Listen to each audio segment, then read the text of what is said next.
Hi hello ಎಲ್ಲರಿಗೂ ನಮಸ್ಕಾರ. Veeresh Tumakuru YouTube ಚಾನಲ್ಗೆ ಸ್ವಾಗತ. ನಾನು ನಿಮ್ಮ ಮನೆ ಮಗಳು ಮೇಘನ. ನಾನು ಚೆನ್ನಾಗಿದ್ದೀನಿ, ನೀವೆಲ್ಲರೂ ಚೆನ್ನಾಗಿದ್ದೀರಾ ಅಂತ ಅಂದ್ಕೊಂಡಿದ್ದೀನಿ. ನಾನಿವತ್ತು ನಿಮಗೆ ತೋರಿಸ್ತಾ ಇರೋವಂಥ ರೆಸಿಪಿ ಬಂದ್ಬಿಟ್ಟು ಸಿಂಪಲ್ ಆ್ಯಂಡ್ ಈಸಿಯಾಗಿ ಹಾಗೆ ತುಂಬಾ ಟೇಸ್ಟಿಯಾಗಿ ಮನೆಯಲ್ಲೇ ಚಾಕ್ಲೇಟ್ ಹೇಗೆ ಮಾಡೋದು ಅಂತ ತೋರಿಸ್ತಾ ಇದ್ದೀನಿ. ತುಂಬಾ ಚೆನ್ನಾಗಿ ಬರುತ್ತೆ, ಟೇಸ್ಟ್ ಕೂಡ ಹಾಗೇ ಇರುತ್ತೆ. ಸೇಮ್ ಹೊರಗಡೆ ಸಿಗ್ತಾವಲ್ಲ ಆಲ್ಪೆನ್ಲಿಬೆ ಚಾಕ್ಲೇಟು, ಅದೇ ಟೇಸ್ಟ್ ಕೂಡ ಇರುತ್ತೆ. ಇವಾಗ ಹೇಗೆ ಮಾಡೋದು ಅಂತ ನೋಡೋಣ. ನೋಡಿ, ಇಲ್ಲಿ ತೋರಿಸ್ತಾ ಇದ್ದೀನಿ. ಹೊರಗಡೆ ಚಾಕ್ಲೇಟ್ಗೂ ಮನೇಲಿ ಮಾಡಿರೋ ಚಾಕ್ಲೇಟ್ಗೂ ಏನು ವ್ಯತ್ಯಾಸನೇ ಇಲ್ಲ. ಬೇಸಿಗೆ ದಿನ ಅಲ್ವಾ ಇದು, ಮಕ್ಕಳಂತೂ ರಜದಲ್ಲಿ ಮನೇಲಿ ಇರ್ತವೆ, ಏನಾದರೂ ಕೊಡಿ ಅಂತ ಕೇಳ್ತಾನೆ ಇರ್ತವೆ.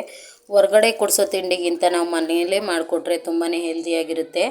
ಈಗ ನಾನು 3 ಇಂಗ್ರೀಡಿಯೆಂಟ್ಸ್ ಅಂತ ಹೇಳಿದ್ನಲ್ಲ, ಒಂದು ಮೊಸರು, ಒಂದು ಹಾಲು, ಒಂದು ಬೆಲ್ಲ, 3 ಸಮ ಪ್ರಮಾಣದಲ್ಲಿ ತಗೊಂಡಿದ್ದೀನಿ ನಾನಿಲ್ಲಿ.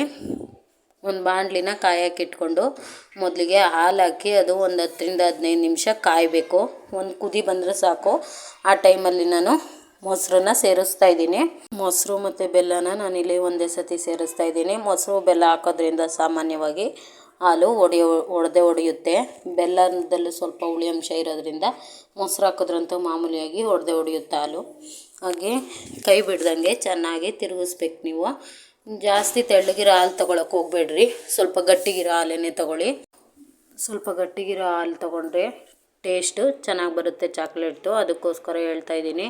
ಈ ಚಾಕ್ಲೇಟ್ ಮಾಡೋದಕ್ಕೆ ಸುಮಾರು 40ರಿಂದ 45 ನಿಮಿಷ ಬೇಕಾಗುತ್ತೆ. ನಾನಿಲ್ಲೇ ಮೀಡಿಯಮ್ ಫ್ಲೇಮ್ನಲ್ಲಿ ಇಟ್ಕೊಂಡಿದ್ದೀನಿ. ಮೀಡಿಯಮ್ ಫ್ಲೇಮ್ನಲ್ಲಿ ಇಟ್ಕೊಂಡು ಚೆನ್ನಾಗಿ ತಿರುಗಿಸ್ತಾ ಇದ್ದೀನಿ. ಇವಾಗ ಒಂದು 15 ನಿಮಿಷ ಆಗಿದೆ.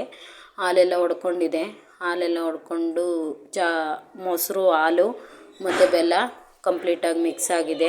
ಇವಾಗ ಕುದಿಯೋದಕ್ಕೆ ಸ್ಟಾರ್ಟ್ ಆಗುತ್ತೆ, ನೋಡ್ಬೋದು ನೀವಿಲ್ಲಿ.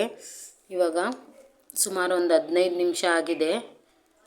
ಚೆನ್ನಾಗಿ ಕುದೀತಾ ಇದೆ. ಫುಲ್ಲು ಚೆನ್ನಾಗಿ ಕುದ್ದು ಸ್ವಲ್ಪ ಫುಲ್ ಪಾಕ ಥರ ಬರಬೇಕು. ಇವಾಗ ಒಂದು 20 ನಿಮಿಷ ಆಗಿದೆ ನೋಡಿ, ತೋರಿಸ್ತಾ ಇದ್ದೀನಿ.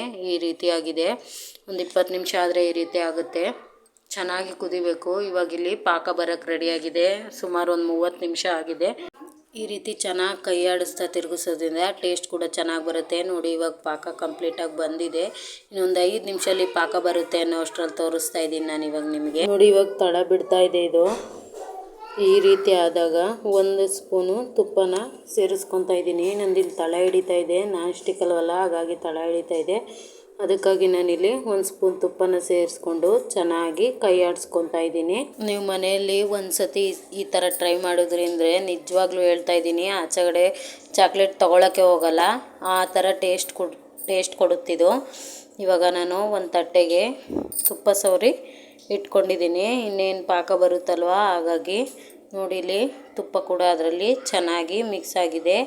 ಇವಾಗ ಕರೆಕ್ಟ್ ಕನ್ಸಿಸ್ಟೆನ್ಸಿಗೆ ಬಂದಿದೆ. ಅದಕ್ಕೆ ನಾನು ತಟ್ಟೆಗೆ ಟ್ರಾನ್ಸ್ಫರ್ ಮಾಡ್ಕೊತಾ ಇದ್ದೀನಿ. ತಟ್ಟೆಗೆ ಹಾಕಿದ ನಂತರ ಒಂದು 5ರಿಂದ 10 ನಿಮಿಷ ಬಿಡಿ. ಸ್ವಲ್ಪ ಬಿಸಿನೇ ಇರಬೇಕು. ಬೆಚ್ಚಗಿದ್ದಾಗ ಕಟ್ಟಿ, ಜಾಸ್ತಿ ತಣ್ಣಗಾಗಕ್ಕೆ ಬಿಟ್ಬಿಟ್ರೆ ಅಲ್ಲೇ ಗಟ್ಟಿಯಾಗಿಬಿಡುತ್ತೆ. ಅದಕ್ಕೋಸ್ಕರ ಹೇಳ್ತಾ ಇದ್ದೀನಿ. ಶೇಪ್ಸ್ ಬರೋದಿಲ್ಲ. ಈ ಥರ ನಾನು ಶೇಪ್ಸ್ನ ಕೊಟ್ಕೊಂಡಿದ್ದೀನಿ. ನೀವು ಲ್ಯಾಪ್ಟಾಪ್ ಅವೆಲ್ಲಮ್ಮಿ ಬರುತ್ತಲ್ಲ, ಆ ಥರನಾದರೂ ಶೇಪ್ಸ್ ಕೊಟ್ಕೊಬೋದು. ಆಲ್ಪೆನ್ಲಿಬೆ ಶೇಪ್ಸ್ ಆದರೂ ಕೊಟ್ಕೋಬೋದು. ನೋಡಿ ಎಷ್ಟು ಚೆನ್ನಾಗಿ ಬಂದಿದೆ ಅಂತ ಹೇಳ್ಬಿಟ್ಟು. ಫುಲ್ ಕಂಪ್ಲೀಟಾಗಿ ತಣ್ಣಗಾದ್ಮೇಲೆ ತೋರಿಸ್ತಾ ಇದ್ದೀನಿ.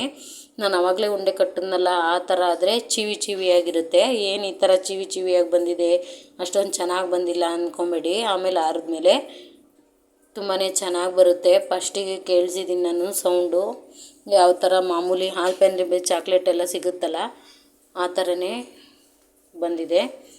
ಟೇಸ್ಟ್ ಕೂಡ ಹಾಗೆ ತುಂಬಾ ಚೆನ್ನಾಗಿದೆ. ಇವಾಗ ಬೇಸಿಗೆ ಮಕ್ಕಳಂತೂ ಏನಾದರೂ ಬೇಕು ಅಂತ ಕೇಳ್ತಾನೆ ಇರ್ತಾವಲ್ವ. ಮನೆಯಲ್ಲೇ ಒಂದು ಸತಿ ಟ್ರೈ ಮಾಡಿಕೊಟ್ಟು ನೋಡಿ. ಮಕ್ಕಳು ಈಚೆಗಡೆ ಥರ ಚಾಕ್ಲೇಟ್ನೇ ತಿನ್ನೋದು ಬಿಟ್ಬಿಡ್ತವೆ, ಆ ಥರ ಟೇಸ್ಟ್ ಕೊಡುತ್ತೆ ಇದು. ಈ ವಿಡಿಯೋ ನಿಮ್ಗೆ ಇಷ್ಟ ಆಗಿದ್ದರೆ ಲೈಕ್ ಮಾಡಿ, ಶೇರ್ ಮಾಡಿ, ಕಮೆಂಟ್ ಮಾಡಿ.